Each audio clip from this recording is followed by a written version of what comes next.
जिन्होंने सानिया मरीद पर अपनी आवाज़ बुलंद नहीं की, खामोश रहे। इतनी पावरों के बावजूद भी कोई लफ्ज़ नहीं बोल सके। आहिस्ता आहिस्ता उनका वक्त भी आता जा रहा है।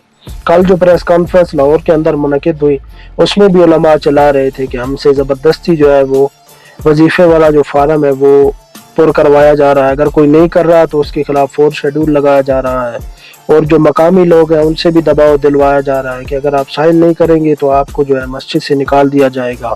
और आज मंडियों के हवाले से खबर आई है कि तमाम जो आड़ती हैं और तमाम जो मंडियां हैं पूरे पंजाब में, सब्जी मंडी वगैरह फ्रूट, इनको सबको जो है वो सरकारी कर दिया जाएगा। उनमें सरकारी मुलाजिम होंगे और तमाम मंडियां जो पहले चल रही हैं उनको बंद किया जाएगा और एक अलग सिस्टम बनाया जाएगा। आहिस्ता आहिस्ता सबका वक्त आ रहा है।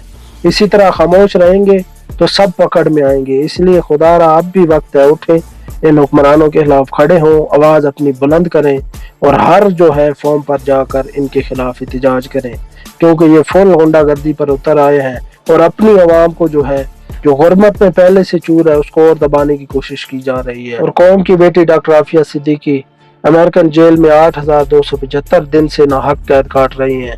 उनका कसूर कुछ भी नहीं है और अमन के दावेदार और नोबेल प्राइज के हामी और जो है बाकी मुल्कों में अमन कराने वाले ट्रंप को इतना एहसास नहीं है कि एक औरत को इतने अरसा 23 साल से नाहक कैद रखा हुआ है।